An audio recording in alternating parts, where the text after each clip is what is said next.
Voz Andina Internacional presenta Observatorio Internacional.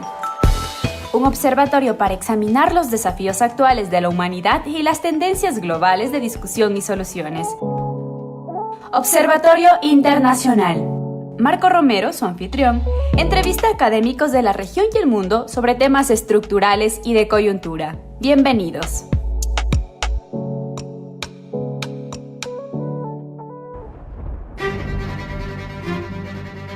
Buenas tardes, estimados oyentes, y igual un cordial saludo para todas las personas que ven este programa por YouTube.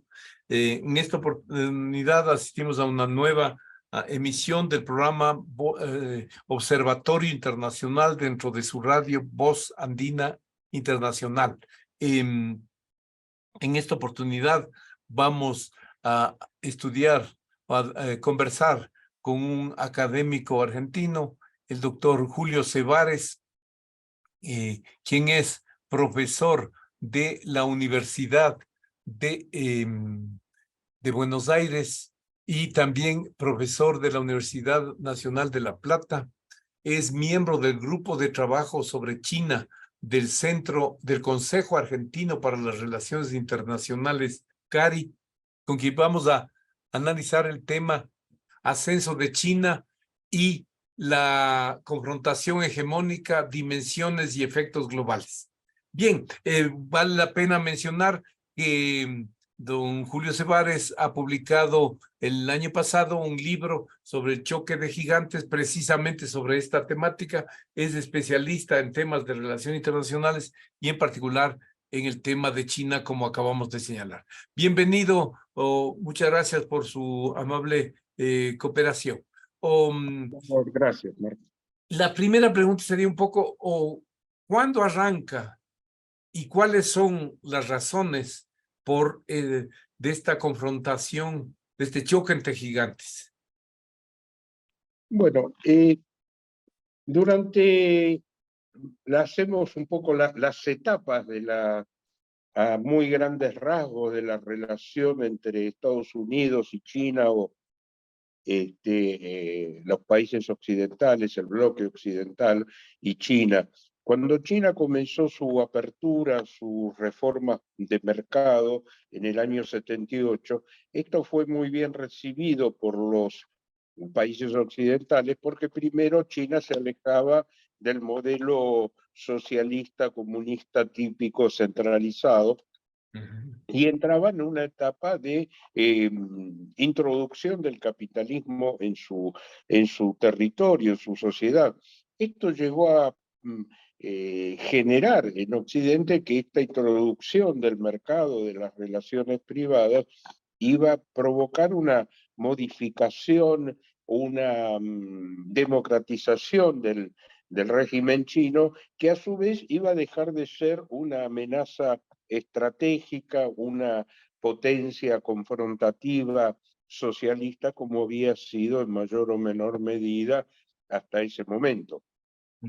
Recordemos que en el año 78 todavía no estaba cercana la visualización de un posible colapso de la Unión Soviética. Es decir, que China inició un camino absolutamente original en este sentido, producto de la evolución de sus relaciones internas, del fracaso del modelo maoísta y todo lo que había pasado, especialmente en los últimos años con la revolución cultural, que había provocado grandes daños en el sistema productivo, educativo, etc. Había una élite que consideraba que por ese camino China iba a un debilitamiento y a una pérdida de fuerza en relación tanto a Occidente como de la Unión Soviética, porque acordémonos que también había una confrontación estratégica de China con la Unión Soviética, ¿no? China consideraba a la Unión Soviética un social imperialismo, ¿no? La China maoísta. Entonces, Occidente empezó a considerar estas reformas como muy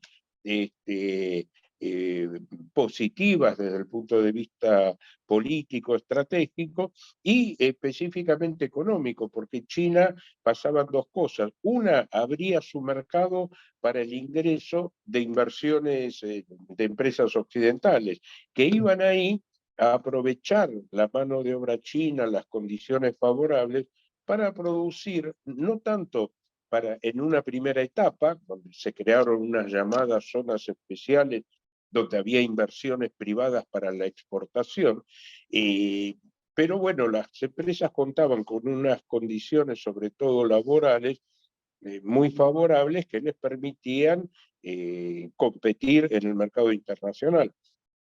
Por otra parte, en Occidente se beneficiaba con el ingreso, con la importación de productos baratos de China, ¿no es cierto? Lo cual mejoraba las condiciones de consumo de sus propios ciudadanos. Vamos, era comprar una heladera china, era que a lo mejor estaba hecho inclusive por una fábrica estadounidense o alemana, pero comprar una heladera china era más barato que comprar una Westinghouse fabricada en Estados Unidos. Y eso, bueno, mejoraba el ingreso de las personas.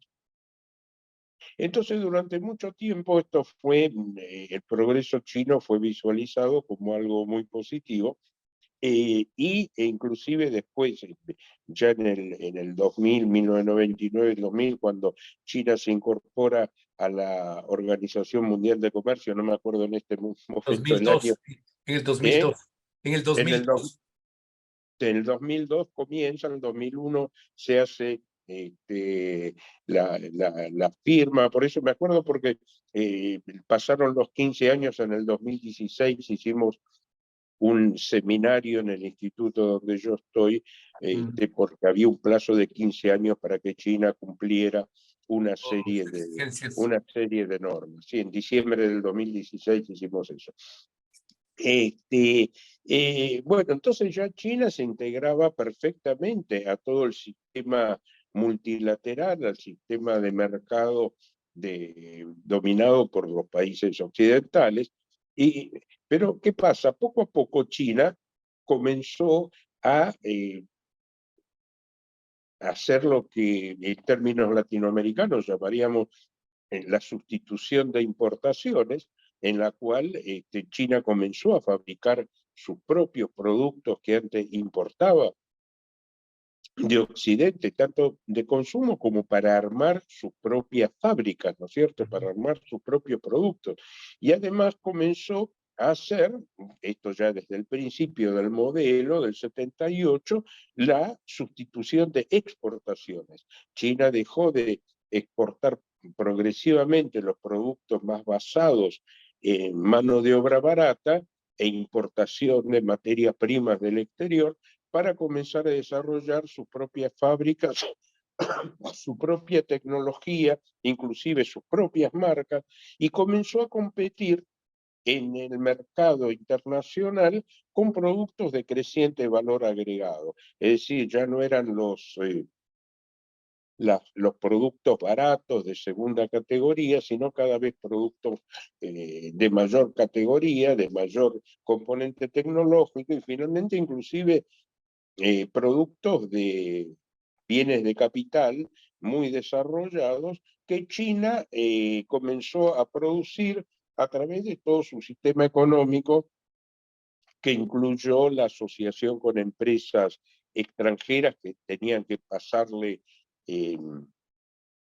tecnología china, la copia de tecnología también, y el desarrollo de su propio sistema de investigación y desarrollo, el envío de centenares de miles de estudiantes al exterior, especialmente a Estados Unidos, a estudiar ciencias, tecnologías, administración de empresas, finanzas públicas, etc. Y eso fue generando un sistema absolutamente exitoso. Desde ese punto de vista, fue generando una poderosa transformación de la economía china, de sus capacidades competitivas. Y China, sí, perdón, Marco. No, sí, muchas gracias por esta panorámica, pero lo que usted ha señalado me llevan a unas 3 preguntas. La primera de carácter más bien histórico. O sea, ¿qué opinión le merece a aquellos que dicen que no tiene nada de novedad, que lo que estamos viendo ahora, que China históricamente en los 2 milenios ocupó siempre un lugar preponderante en la economía mundo de cada periodo y que lo que estamos viendo es el retorno, la superación de ese siglo de la humillación entre mediados del siglo XIX y la revolución china triunfante comunista en 1948. ¿Qué opinión le merece esa tesis? Bueno, si me permitís, termino rápidamente la Ya, parte anterior porque llegamos a la al culminación 2002. de la Ya, primera pregunta, que es que ahí esto generó en Estados Unidos, principalmente el desarrollo chino, una corriente de opinión muy crítica de China y muy crítica de la política de tolerancia estratégica de China y ya. una corriente favorable a la confrontación de China. Hay que parar a China porque ya no es que solamente que la estamos aprovechando, sino que nos está sacando eh, eh, eh, productos a nosotros, nos está sacando mercados, y además esto a partir de 2000, primero tuvo la crisis del 2008, que puso en duda, bueno, la calidad, por si hacía falta, digamos, una vez más, los problemas estructurales del desarrollo capitalista, y después en 2013, con el ascenso de Xi Jinping, se consolida una tendencia cada vez más nacionalista en China, que pasa de considerarse, como era antes, un país grande que ocultaba sus capacidades a la espera de tener más capacidad económica para buscar un lugar más fuerte en el mundo, a ser un país de una política exterior más asertiva, de querer cambiar las reglas del sistema, disputar abiertamente la hegemonía y el casi unilateralismo de Estados Unidos, que había surgido hasta cierto punto a partir de la caída de la Unión Soviética.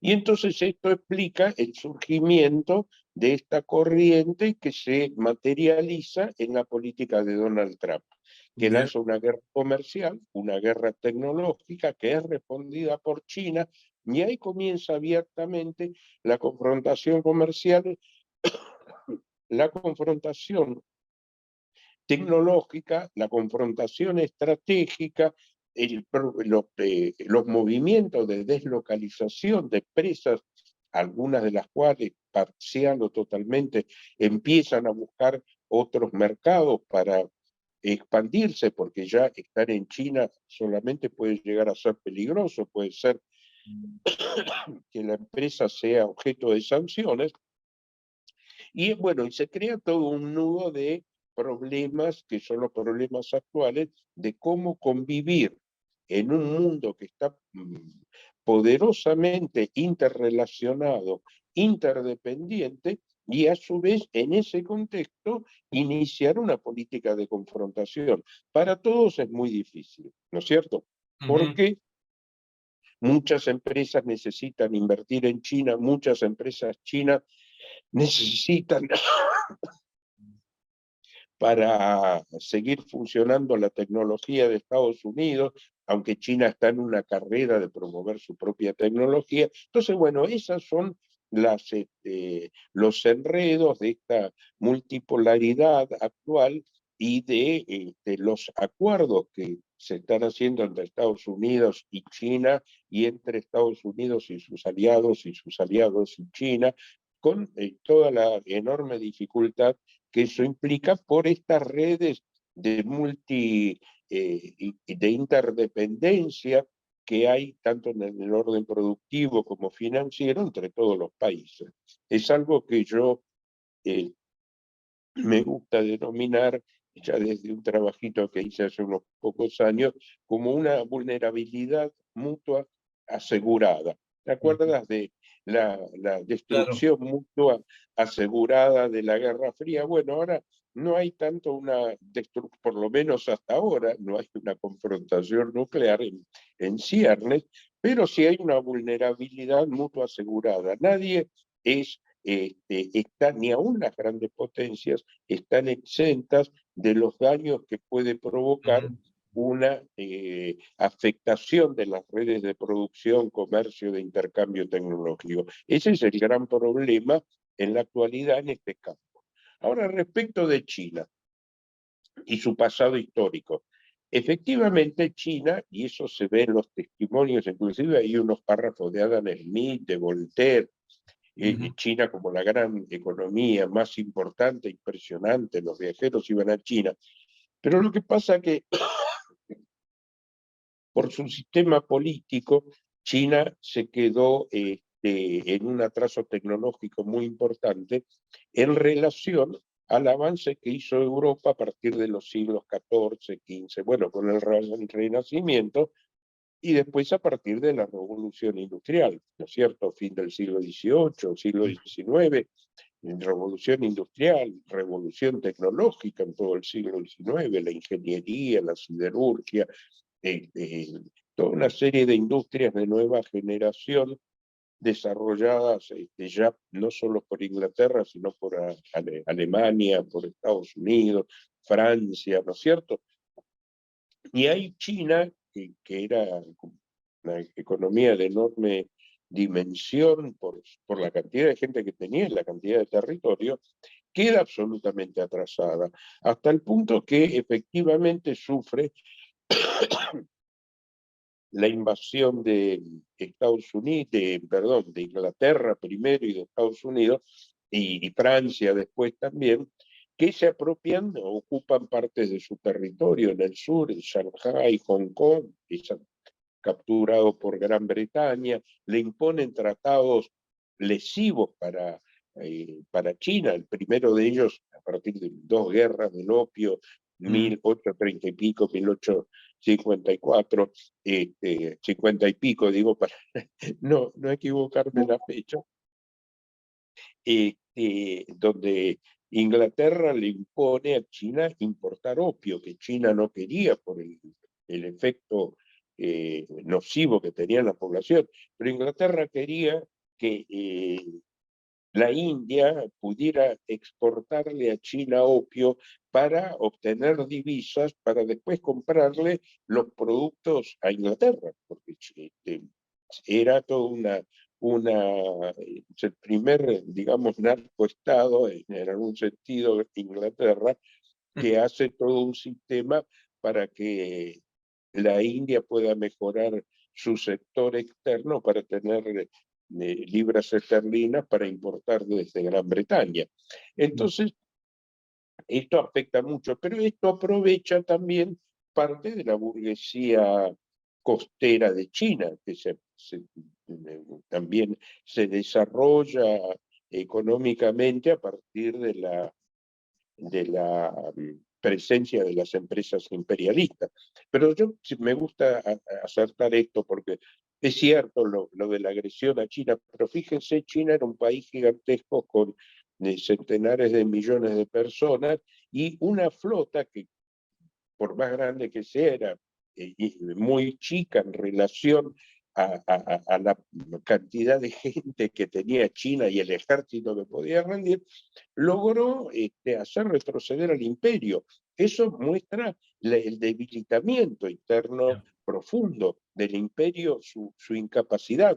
Después, inclusive más tarde, hay rebeliones internas que hasta en el norte, en Beijing, intervienen las potencias europeas, Estados Unidos, porque si no barrían con el emperador.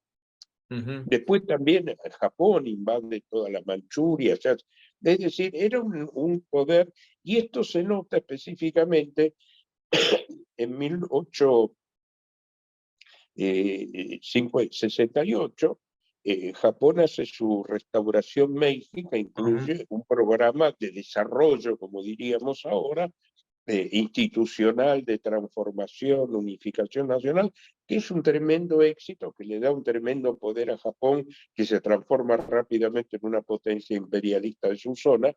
Y un grupo de intelectuales, de burócratas de China, dicen, bueno, tendríamos que hacer una cosa así.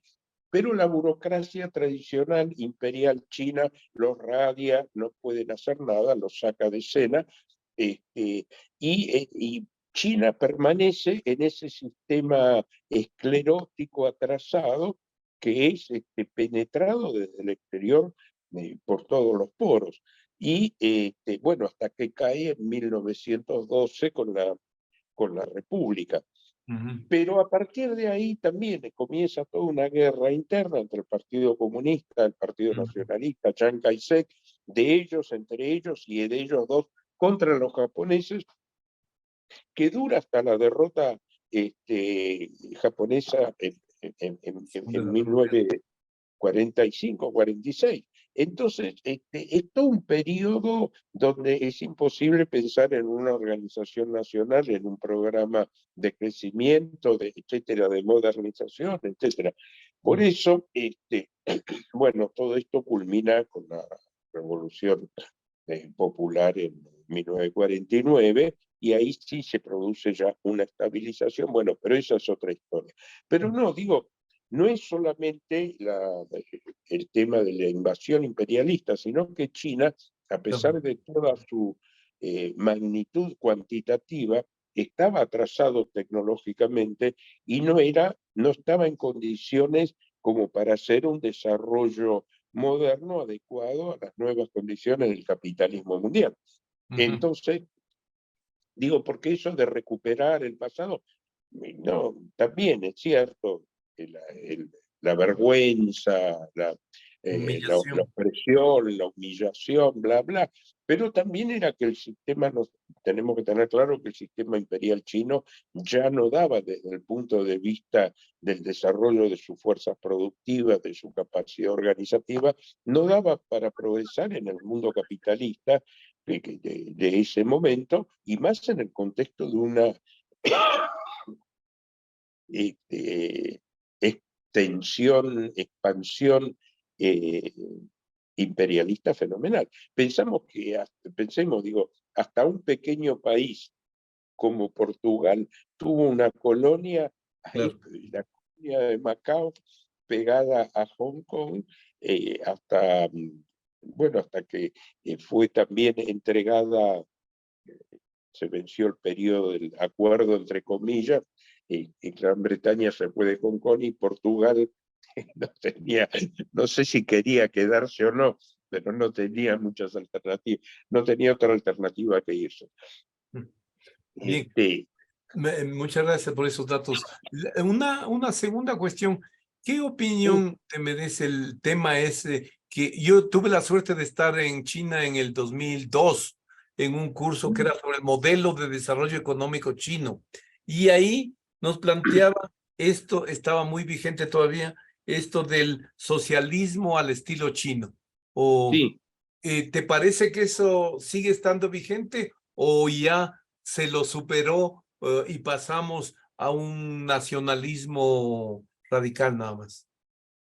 Bueno, precisamente ayer en el instituto donde yo participo, en el grupo de trabajo sobre China, se llama el CARI, Consejo Argentino para Relaciones Internacionales, hubo un seminario muy interesante donde un experto politólogo argentino de este instituto y de varias universidades en Buenos Aires, que se llama Jorge Malena, un hombre que trabajó en China, que estudió en China, que habla chino, escribe chino, que da clases en China, bueno, que yo después te puedo pasar seña, por si lo querés contactar, porque él se dedica a la cuestión más política de la evolución china, y él hizo toda una presentación de las etapas del pensamiento de Xi Jinping, y una de esas, pero se sigue manteniendo la caracterización de China, que es un socialismo con características propias, ¿no es cierto? Con características, un socialismo con características chinas. Esa es la... Es decir, que eso sigue siendo así. Es un modelo que, como vos sabés, si estás metido en eso, genera dolores de cabeza en todos los analistas que tratan de decir, ¿esto qué es? ¿Capitalismo a la China? ¿Socialismo a la capitalista? Es un híbrido, es una mezcla que se va. Entonces, porque también hay un tema que uno va aprendiendo, que los chinos tienen, porque los asiáticos tienen una forma, concepciones del mundo y filosofías diferentes de las predominantes de origen griego, romano, etcétera, europeo, en nuestro ámbito. Entonces, tienen formas de pensar diferentes y aceptan como parte, y esto comentario entre amigos porque no es mi tema, pero aceptan la coexistencia de polaridades contradictorias con absoluta naturalidad, ¿no es cierto? Lo que Y la para noción nosotros del sería tiempo, la noción del tiempo que tienen, total. es impresionante la diferencia.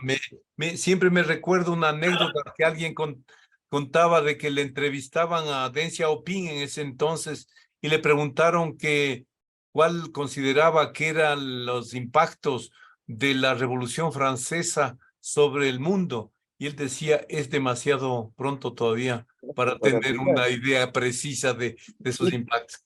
Sí, así es producto de una cultura de miles de años, 5.000 años. Bueno, otras culturas lo mismo, la India, ¿no es cierto? Inclusive la de Corea. Son culturas muy antiguas que aparte guardan memoria de su cultura, porque también América tenía habitantes quizás hace 5.000 años, quizás no los tenía y tenían su cultura, pero bueno, también menos desarrollada y aparte fueron también abatidas por el conquistador europeo español, ¿no es cierto? Entonces estamos en otra situación, pero en Asia uno, bueno, vos lo has visto, hay una forma de pensar y de actuar y de relacionarse. Bueno, por ejemplo, acá en la Argentina, y supongo que en otros también, hace años empezaron a aparecer los cursos de cultura china para empresarios. Para decir, si usted va a China a negociar, ojo, ahí uno no va y dice, te compro esto, te vendo esta, voy 2 semanas. No, no, hay que ir, hablar, volver, comer, tomar, hacerse amigos, y después hablamos así, y después discutimos ferozmente, no es que somos amigos y es todo, no, no, discutimos como discuten los chinos cuando uno va a comprar Lo que sea. lo que sea a un negocio chino y empieza, ¿cuánto es esto? No, la mitad, no, no, y está 10 minutos discutiendo el precio. Así es, así es. Ahora, esto que estás diciendo, que estamos revisando ahorita, me lleva a una pregunta que debería ser de conclusión, pero que nos trae al tema. Estaba comenzando leyendo la introducción de tu libro, pero allí dices una cosa que a mí me golpeó como desde la teoría de las relaciones internacionales. Tú dices que, bueno, hay una rivalidad estratégica, hay una rivalidad hegemónica, pero que en el mundo actual sería posible que no exista una sola potencia hegemónica, como dicen varias teorías, particularmente la teoría de la estabilidad hegemónica, sino que coexistan varios poderes, o sea, un esquema multipolar. ¿Tú crees que ese es el futuro mediato, al menos, del sistema internacional? Bueno, yo creo que sí, efectivamente, la idea es que eso va para ese lado. No sé con qué suerte, porque también una parte de la teoría esta del realismo y de la hegemonía es que la única forma de que haya paz en el mundo es que haya un sector Así dominante es. o un acuerdo internacional sólido, cosa que es imposible por la dinámica de de las vidas políticas de las propias naciones y de los intereses y todo lo demás. Pero lo que me da la impresión, nuevamente, sin ser, pues yo soy un modesto economista, pero bueno, me dedico al tema de las relaciones económicas internacionales, pero todo indica que se va hacia ese lado. Yo ahí pongo en el libro que algo que puse en un trabajo que presenté en la Universidad de La Plata hace 2 o 4 años, no sé, el tiempo pasa de una forma, este, que es algo que yo lo empecé a hacer sin tener muy claro cómo, haber números sencillos, números de los datos del Banco Mundial que están disponibles allí, y lo que uno ve en la distribución del producto, la participación de los países en el Producto Bruto Mundial y en el comercio mundial, desde, por ejemplo, los años 80, 90, hasta ahora, el año 80 hasta ahora, hay primero, los rasgos más notables, la enorme irrupción de China, ¿no? Que pasa a capturar partes mayoritarias del producto y las exportaciones del comercio internacional en unas pocas décadas. Y el retroceso siempre dice Estados Unidos. Bueno, uno mira los números y dice, no, sí, Estados Unidos retrocedió un poco, pero los que más retrocedieron fueron Europa y Japón. Son los grandes perdedores de la irrupción china en este punto. Y si uno lo ve cualitativamente, sobre todo, por ahí lo conozco un poco más en el caso de Europa, el atraso relativo tecnológico de Europa, que no tiene sus grandes campeones como las grandes corporaciones tecnológicas conquistadoras de Estados Unidos en muchos sentidos, es realmente es como para que Europa se preocupe de lo que está haciendo y lo que está pasando y ver sus índices de producción tecnológica, etcétera, los que hay, está ahí retrocediendo. Y China ganó. Pero si uno deja aparte China, Estados Unidos, Europa y Japón, y considera resto del mundo a todo lo demás, ve que el resto del mundo, que tenía una proporción bastante reducida del producto y las exportaciones, va creciendo, creciendo, creciendo. ¿Y qué pasa? Que ahí hay montones de países, o varios por lo menos, que han crecido mucho. La India, Corea del Sur, en primer lugar, los otros países asiáticos, otros países eh, Europa Latina no, América Latina, perdón, sigue con la misma participación estancada, y ha crecido un poco Brasil, Chile también, pero es una economía chica. Entonces, Argentina ha descendido progresivamente a lo largo de las décadas, pero bueno, hay toda una cantidad de subpotencias, digamos, ahora lo vemos con la India, por ejemplo, con Turquía, que históricamente Turquía, por su lugar geográfico, ha tenido un carácter estratégico, un lugar estratégico, por ser un tapón entre el mar Negro y el mar Mediterráneo. Pero además ya tiene su propia industria, su propia exportación de armas, está exportando armas de buena tecnología a Ucrania en la actualidad, por ejemplo.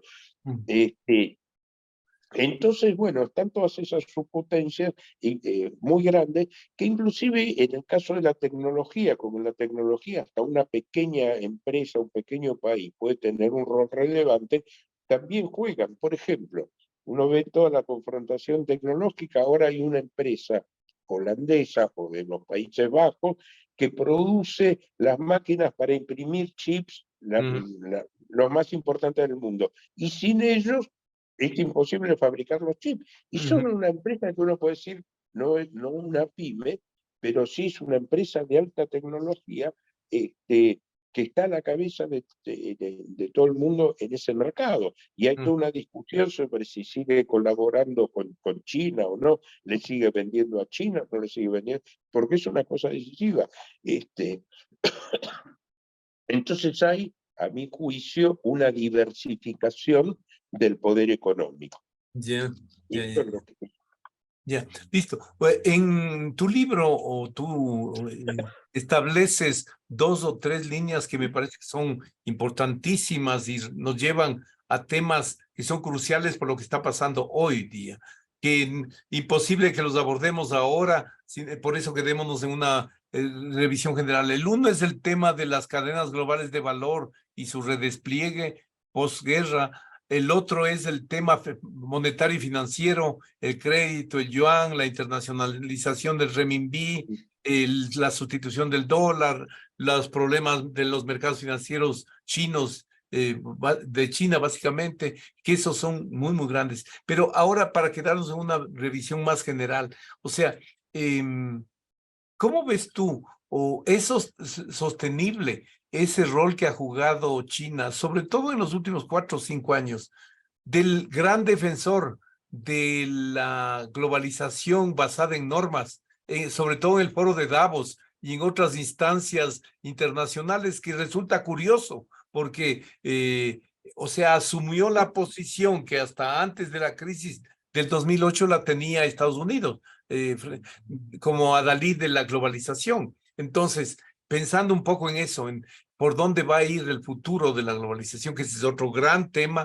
la, el, el desacople, a qué niveles puede llegar, etcétera. Por ahí dejémosle eso, quedémonos en el plano más general. O sea, ¿tú crees que puede reconstruirse con la fuerza, con las tensiones que existen hoy día, con la fragmentación del sistema internacional? ¿Puede reconstruirse el multilateralismo, por ejemplo, en la OMC, en Naciones Unidas, en la propia Unión Europea? ¿O China Mira, decididamente no va a poder impulsar eso, al menos solo?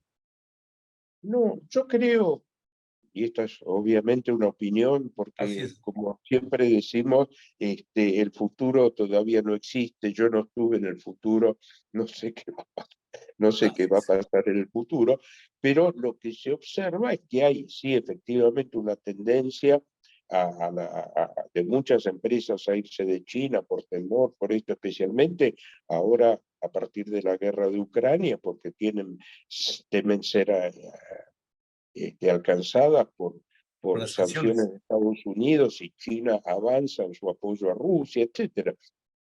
Pero es muy difícil. Hoy salió una foto, todavía no la vi, en el New York, en el Financial Times, que veo online, Bill Gates dándole la mano a Xi Jinping. Hace poco fue a visitar a China, ¿no es cierto? Bueno, Bill Gates ahora ya no dirige Microsoft, pero es un representante de la industria tecnológica. Hace poco el jefe de Apple dijo, con China tenemos una relación simbiótica, efectivamente. Y China tiene, por ejemplo, enfrente a Taiwán, que tiene a su vez la fábrica de semiconductores más grande del mundo, de la cual si China invade Taiwán y a los taiwaneses se les ocurre volar la fábrica esa, China va a tener un enorme problema y eso los chinos lo saben perfectamente. Entonces estamos en una mutua interdependencia, estamos condenados a la convivencia. Y bueno, en la medida que uno se pelea con la persona que vive con uno en la misma habitación, la pasa muy mal. Pero si no tiene que mudarse, tiene que seguir viviendo ahí. Y tiene que compartir espacios y algún tipo de normas, algún tipo de reglas. Y China, en particular, necesita la globalización tanto o más que muchos países, que Estados Unidos sin ninguna duda, porque Estados Unidos tiene alimentos, minerales, recursos forestales, hasta ha llegado a ser casi autosuficiente en energía, es el país más desarrollado tecnológicamente, bla, bla, bla. Tienen los principales mercados financieros del mundo. En cambio, China no tiene recursos naturales suficientes, no tiene alimentos Claro, suficientes, 9% de su tierra es arable, una fracción pequeñísima. pequeñísima, no tiene energía suficiente, tiene que comprar energía, no tiene soja para alimentar su ganado y para hacer la salsa de soja, que parte fundamental de la comida. Su Igual alimentación. los chinos ya hacen su aceite de soja, inclusive la llegan a exportar y todo lo demás, pero necesitan alimentos, necesitan energía, entonces necesitan la globalización, necesitan tener, como cualquier país mediano o chico, como cualquier país europeo, necesita tener mercados abiertos para poder vender y necesita tener acceso a los capitales, a la tecnología. Para China, la confrontación lanzada por Estados Unidos es un problema muy grave. Es un problema grave para todos nosotros, digamos, ¿no? Pero para China también, igual China tiene su capacidad, lo que tiene ese sistema político autoritario organizado que le permite mantener a la población en orden y trabajando en condiciones que en un país democrático sería casi imposible. Esa política del cerramiento total de la tolerancia cero para el COVID, en un país democrático hubiera terminado estallando en ese sentido, protestas. en ese sentido, ¿qué crédito das tú a esas visiones que sitúan estas confrontaciones que, como tú has señalado, no son solo comerciales, no es solo tecnológica ni estratégica, es casi global, es hegemónica, como un choque de civilizaciones y que Sí, finalmente, y en ese punto, China parece tener debilidades frente a Estados Unidos y Europa en este plano, sobre todo en el capital blando, en el poder sí, blando, perdón. sí, sí. Sí tiene, pero también tiene su enorme mercado, su enorme capacidad. Lo que se da acá, como sucedía también con la Unión Soviética en alguna medida, que a las empresas privadas les conviene una buena relación con China, les conviene ir a invertir a China. Los alemanes, por ejemplo, hay todo un tema con la industria automotriz alemana, porque a los chinos les encantan los Mercedes y los BMW. Vos estuviste en China, los viste en la calle, están y se ven en las importaciones. Para Alemania, para la industria automotriz, su principal mercado y de producción, y esto no puede decir, nos desglobalizamos y no vamos. ¿A dónde nos vamos? Decir, sí, nos vamos a Vietnam. Vietnam es un pequeño país que no tiene ni la infraestructura, la logística, la tecnología, ni la cantidad de mano de obra entrenada, etcétera, etcétera, como tiene China. Se pueden ir acá, allá, pueden volver algunas empresas a Estados Unidos, ir a México, por ejemplo, a Brasil. Hay empresas que se están, Sí, claro. pero eso es un proceso y es caro. Claro. Es caro, no es barato. Si yo cierro la fábrica acá, me voy a otro lado. No, eso no existe. Eso existe solamente en los delirios de la escuela neoclásica que dice, relocalizo el capital. Qué gracioso.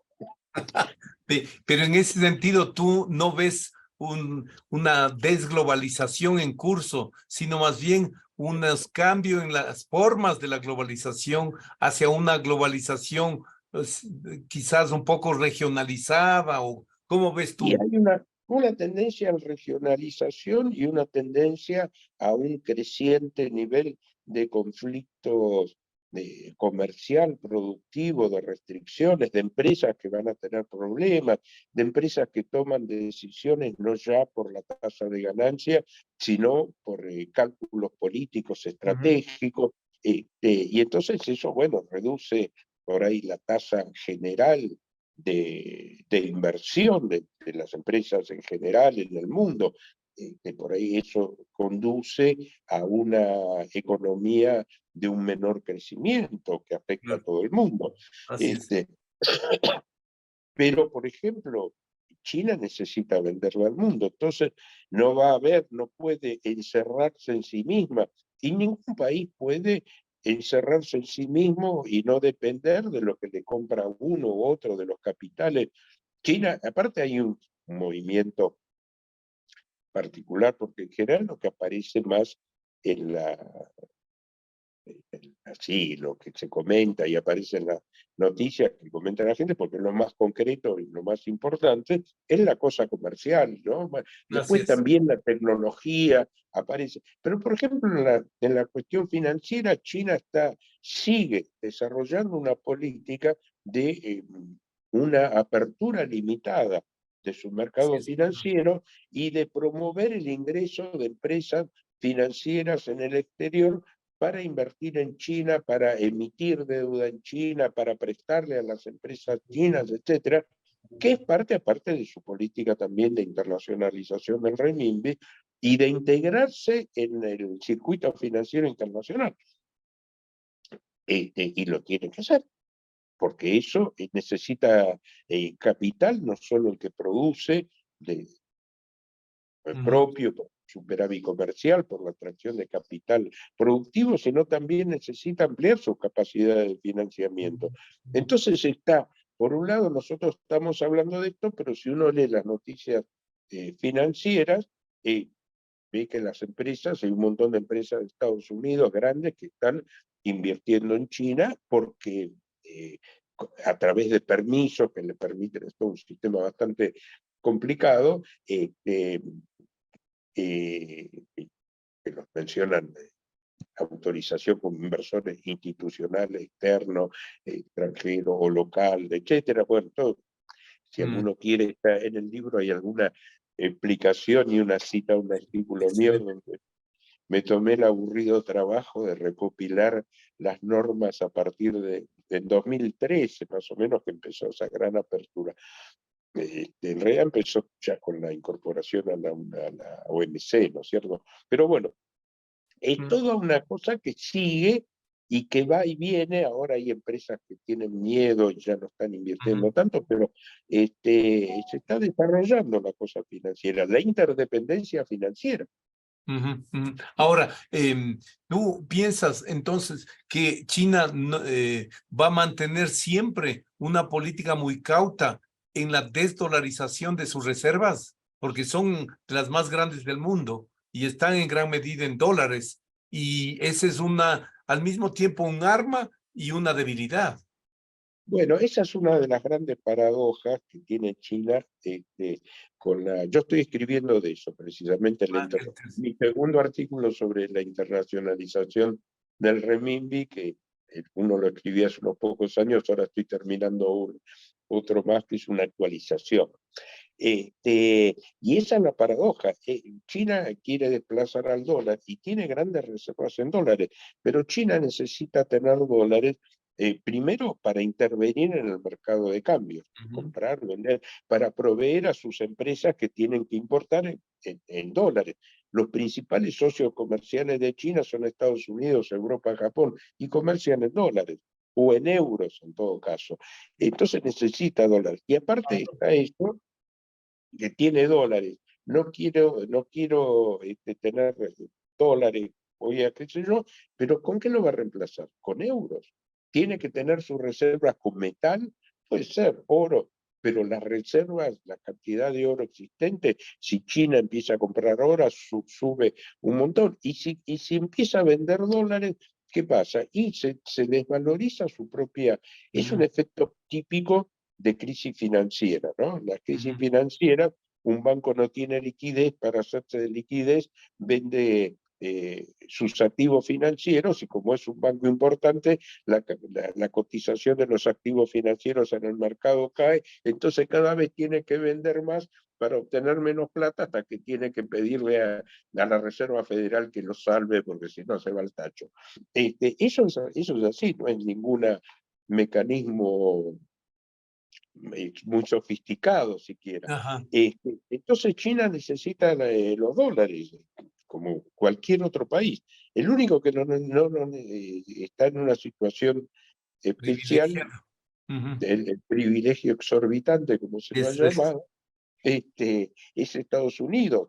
Y eso, bueno, pero todavía el 60% de las reservas son en dólares, el 90 y pico por ciento del comercio, las transacciones financieras son en dólares, y eso va a ir disminuyendo, porque China va a aumentar su participación en el mercado mundial, en su moneda va a participar, pero hay todo un factor de inercia, y también, bueno, los expertos en los que yo me baso también hablan de una tendencia hacia un mercado también multilateral de monedas. El dólar va a perder, pero ni el yen, ni el yuan, ni el euro tienen la capacidad como para, por lo menos en un periodo previsible, reemplazar al dólar, ¿no es cierto?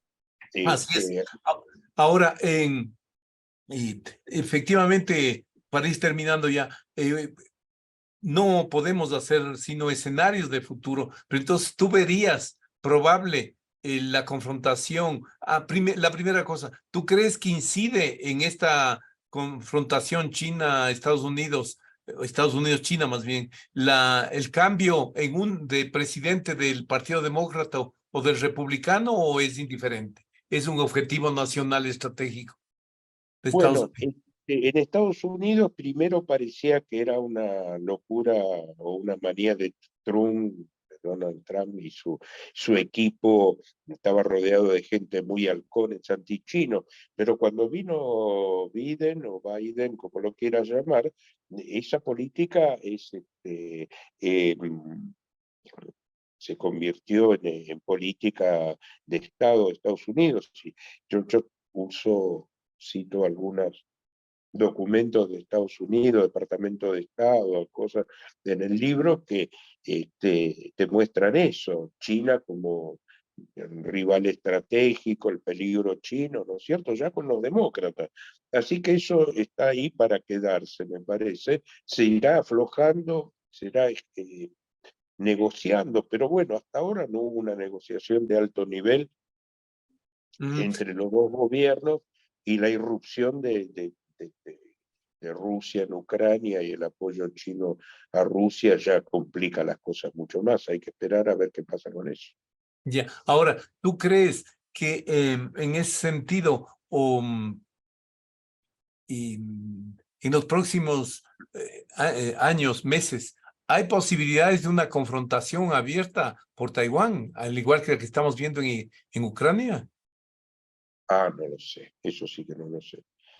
Eso no lo sé porque eso sí ya es un tema de especulación, y aparte en Ah, un campo que no es el mío. Lo único que puedo decir, así charla entre amigos nuevamente, ah, o como dicen los diplomáticos de Chatham House, que es sí, sí, sí. un Esa lugar es la donde norma. se dice lo que uno quiere y se supone que nadie se entera afuera. Este, y, y yo diría, así como lector de nada más de historia, y que las guerras empiezan y uno hace dos semanas antes, 2 meses antes, había una opinión muy común que decía, no, no puede haber una guerra, Mm. no, estamos manteniendo las negociaciones, y después salta algo, salta un tiro, a alguien se le escapa un tiro, qué sé yo, y bueno, eso es lo que dicen muchos analistas, sí, Es el nadie quiere la caso guerra. Belli. Pero Ujú. un día en esas confrontaciones, que va un avión por acá, el otro por allá, que chocan, que uno responde, o las computadoras responden también, ¿no? Hay Ujú. una novela de Tom Clancy que es magnífica, que relata eso en la vida de la Unión Soviética. Un Ya. grupo hace un golpe de Estado en la Unión Soviética y lanza una guerra contra una invasión a Europa. Y eso no lo había previsto nadie ni nada, y era un pequeño grupo contrario a la burocracia dominante de la Unión Soviética. Entonces la burocracia dice, no, nosotros no somos, no queremos saber nada. Bueno, pero ya las cosas están lanzadas, y cuando uno lanza algo, el otro tiene que responder. Decir, bueno, hay muchas cosas Sí, que es de muy complicado. películas y esos que muestran esas juegos de guerra, Posibilidad. por ejemplo. Así es, así es. La Ahora, película. para ir terminando, en todo esto, ¿qué lugar ocupa América Latina?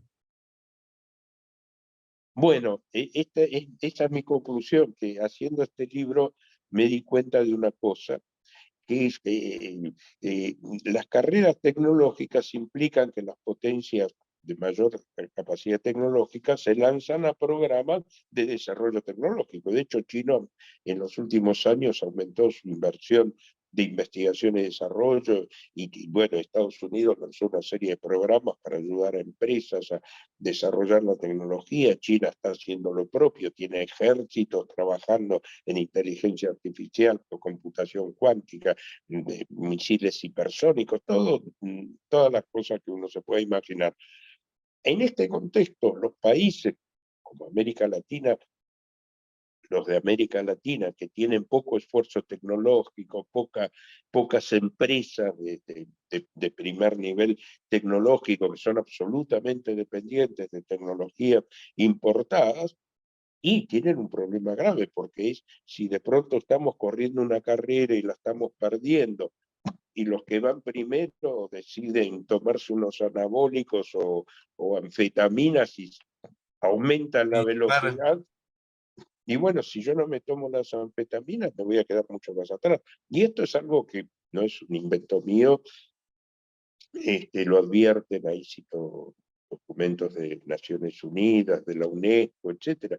Esto acá, esto va a generar, salvo que los países hagan un esfuerzo suplementario, va a generar un aumento de las diferencias, de las dependencias y dentro de las sociedades, porque sectores de las sociedades se van a Claro que sí. enganchar, como Ujú, sucede en mi país ahora, hay sectores que ya están exportando tecnología, software, bla, bla, pequeños empresarios, pequeñas ujú. o empresas más o menos, pero y el resto no recibe, no hay Los derrame, como beneficios. se dice, Ujú. o hay muy poco. Ahora, Aumenta. siempre se ha dicho que cuando hay crisis como la que enfrentamos ahorita, Mm, se abren también opciones, ventanas de oportunidad. Y por ejemplo, sí, viendo el caso de Argentina, Bolivia y Chile con el litio, tiene sí, posibilidades de renegociar o negociar mejor su articulación en las líneas de producción, de desarrollo científico técnico, en los cuales, por ejemplo, el litio o va a ocupar un lugar central. sí, bueno, obviamente estas son las cosas, es como cuando aumenta el precio de la soja, los países exportadores de soja se llenan de plata. Ahora aumenta el precio del litio, entonces los que tienen litio tienen la oportunidad de negociar mejor las condiciones de explotación, sacar recursos y ver de aumentar, de hacer la sustitución de importaciones, incorporar, es decir, no producir litio, sino baterías Exacto.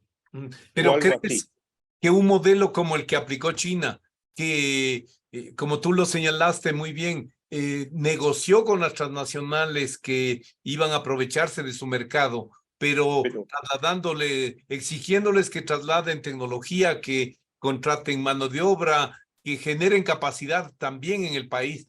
¿Crees que claro. eso puede hacer, por ejemplo, Argentina, Chile, Bolivia, en forma aislada o la negociación por la simetría del poder es muy complicado?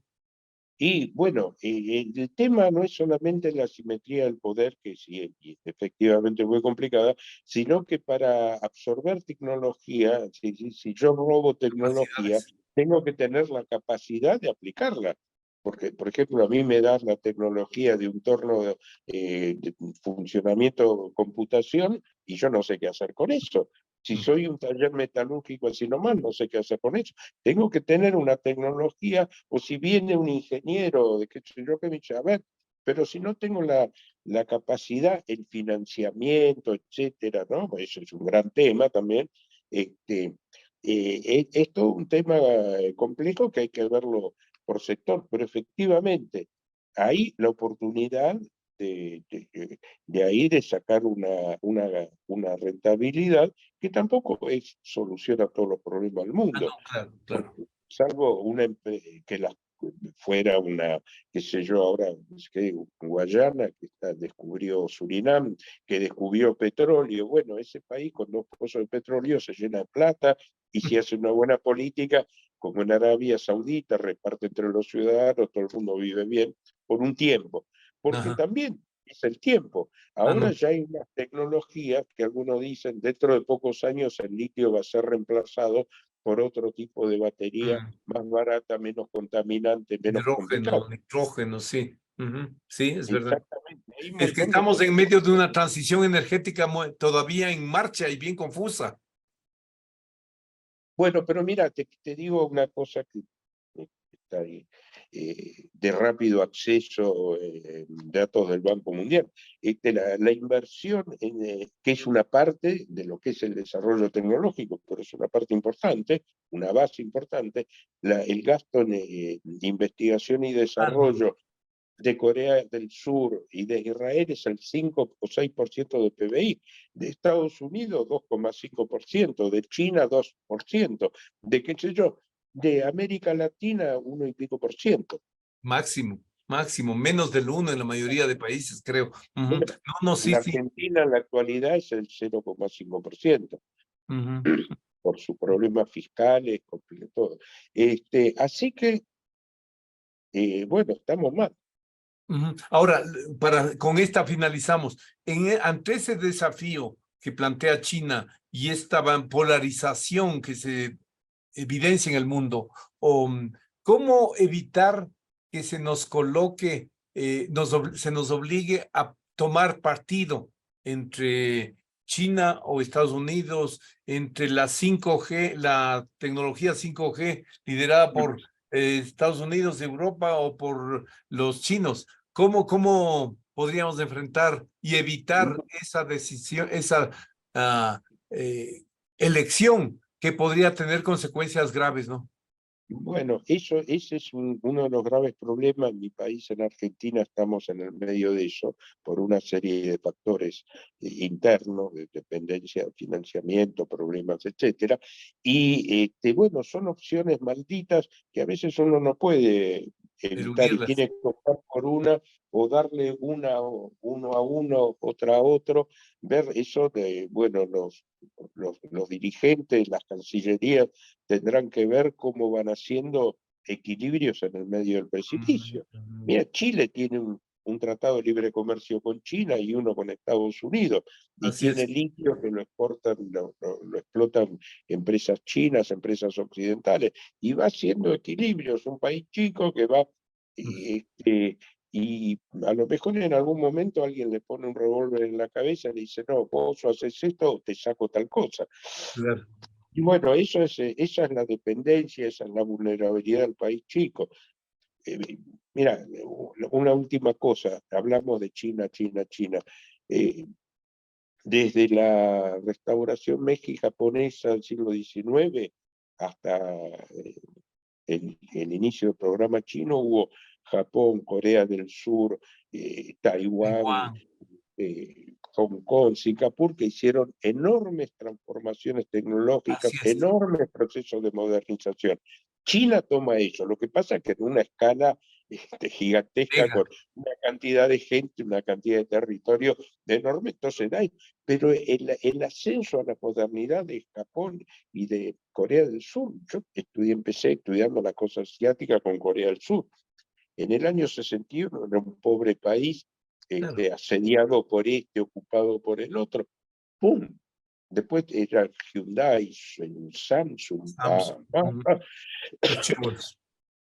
Y vos viste lo que es Corea, es un pequeño país, en la mayor parte del territorio montañoso, tiene muy poblado, y bueno, hicieron un enorme esfuerzo con una enorme inventiva, con disciplina social, dictadura, y lo mismo Taiwán, y lo mismo China ahora, etcétera. Pero otros tienen también dictadura, disciplina social, eso no se desarrolla. Entonces, nada te garantiza nada. Sí, bueno, muchas gracias, Julio. Quedamos con algunas dudas, algunos elementos, muchas más preguntas, porque el tema es muy amplio, muy complejo. O esperamos poder tener la oportunidad de conversar nuevamente contigo sobre los temas financieros, sobre todo, que son los que más me interesan, por ejemplo, a mí personalmente. Te agradezco muchísimo, te haré llegar los links para que veas el programa y muchísimas gracias. Estaremos buscándote en alguna nueva oportunidad. Muy amable. Bueno, Marcos, gracias a ustedes y como dicen los uruguayos, a la orden. Muchísimas gracias. Marco Romero, anfitrión del programa Observatorio Internacional, les agradece su sintonía a este programa. Observatorio Internacional, una producción de Voz Andina Internacional. Hasta pronto.